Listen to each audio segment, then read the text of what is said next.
welcome back to my channel. I hope you're all doing well out there. And today it's the day after Out of the Theater reaction. I didn't get to record anything last night. It was a little late and I had to get to bed because I had to get up at 3:30 this morning. So here's my thoughts. Last night, me and Dale _A from the Bat and Spider podcast, by the way, go over, check them out on Apple Podcasts or Spotify. Subscribe to the channel. Let them know I sent you. They just dropped their 200th episode. Chuck and Dale do a great job over there. They just discussed Driller Killer, dropped this morning. Go over and show those guys some love. They have a great podcast over there. Well, anyway, me and Dale got to go over to the Alamo Drafthouse in Raleigh, and they were having screenings of George A. Romero's seminal Dawn of the Dead from 1978. Now, originally they only had one screening scheduled. It was last Friday, I do believe, because they're having 45th anniversary screenings right now.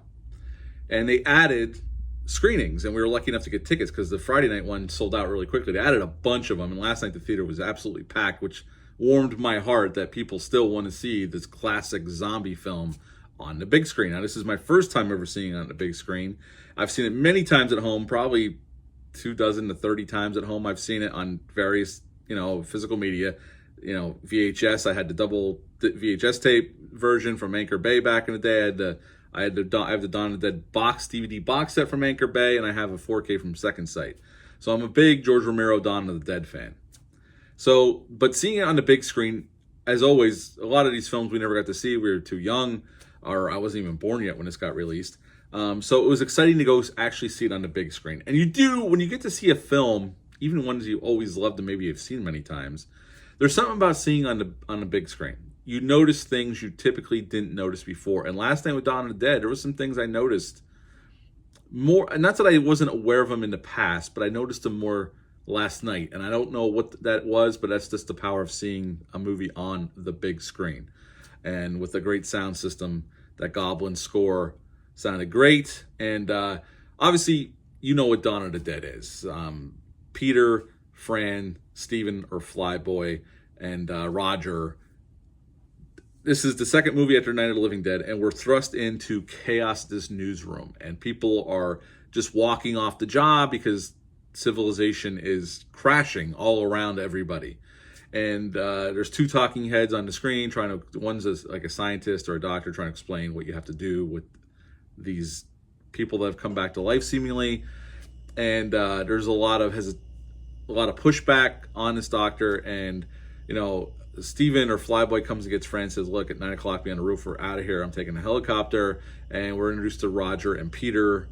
They have this shootout at this apartment building. They meet each other and they end up taking refuge in a mall. I'm doing a quick plot synopsis. And they live there for a little while. And unfortunately, Roger gets bit, ends up dying or turning into one of the living dead. And Peter has to kill him. And pretty soon, this biker gang descends on the mall, wants to take it for themselves. There's a big shootout. There's gore. There's guts spilled about. Tom Savini looking badass in his leather coat as part of this biker gang. And Peter and Fran are the only two left. They get away in a helicopter, and that's the end of Dawn of the Dead. So, if you're a horror fan, you've seen this film, obviously. It's a classic. It's a classic zombie film, one of the best ever made. And watching it last night, the thing that really stuck out to me, and it wasn't the effects. I've seen this many times. Yes, I know Tom Savini is not. I've spoken to him at conventions, and he's said this in his, when he has a panel, that he's not happy with the zombie makeup in this film. Now, he rectified that in Day of the Dead, which I consider his masterpiece, and so does he, and some of the best zombie makeup we've ever seen on screen. The zombies, it's still a classic film with a lot to say, especially about commercialism. We get that there, breakdown of society. So we can forgive the zombie effects. They're not the greatest. The gore effects are great, as you would expect from Tom Savini. The squib hits are great, but the zombie effects are just ho-hum. But the movie around them are so good, we can look past those shortcomings. And this was a low-budget film. They shot this at the Monroeville Mall. But the thing I really wanted to talk about, the thing I noticed more last night than I ever have in my other 24 to 30 times I've seen this film, is the relationships. I always was aware of it, but last night it was strikingly obvious on the screen about how, Roger and Peter have a quick bond. They're both SWAT team members on different squads, but they have a fast friendship. They get along really well. They understand each other. Now, when they go to meet with Flyboy and Fran, there's a little standoffishness between Peter and Flyboy, mostly from Flyboy's point of view. And but once Roger gets bitten by the dead and infected, you can see Peter, even though he's still friends with Roger, and you can tell he cares about him, he starts pulling away from Roger, and him and Flyboy start becoming closer. And you see that a lot. I noticed it a lot more last night. I've always been aware of it, but it was more blatantly obvious last night. And it's not that Peter doesn't love Roger, but he knows the dread and the doom that's coming. He's going to have to be the one to put Roger down.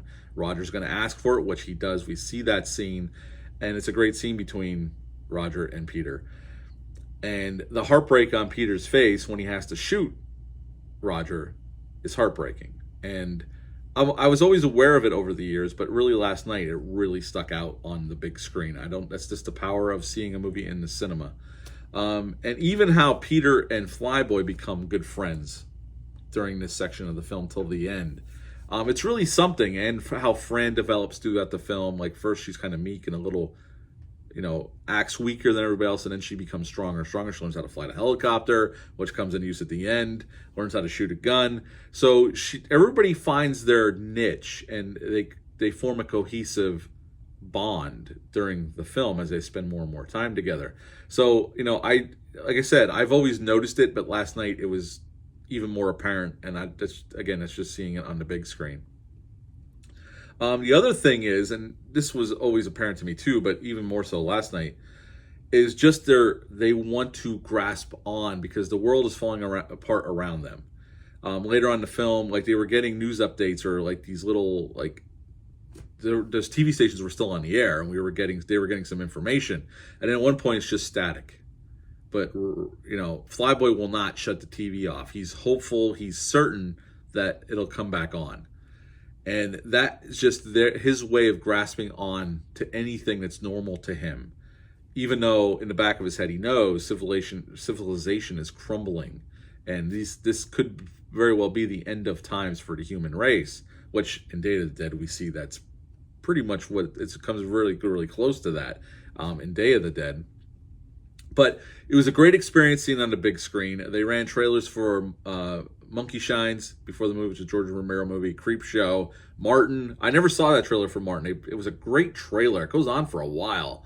And Martin, I haven't seen Martin in forever. I want to do a rewatch and review that film, because it's a very, very interesting and very interesting vampire film starring John Amplas, directed by Romero.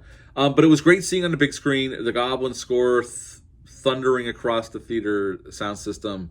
It was a fun time. It was a packed house. Everybody laughed. At the end of the movie, everybody clapped. It was a great time. And if you get a chance to see one of these Dawn of the Dead screenings, I highly recommend it. At the end of the day, it's an absolute classic. I would give Dawn of the Dead a 9.75 out of 10. 9.75 out of 10. I've said this before in the past. I love Dawn so much. I love Night. But my favorite is Day of the Dead. I just wanted to throw that in there. I absolutely adore Day of the Dead. It's definitely the darkest one of the three, the original trilogy. But yeah, it was a blast seeing it. So have you got a chance to see one of these screenings? Are you hoping you get a chance to see one? Leave a comment down below. Let me know. Hit the thumbs up. Hit the subscribe button. Share this video. I greatly would appreciate that. I'll be back soon with some more reviews. But until next time, bye.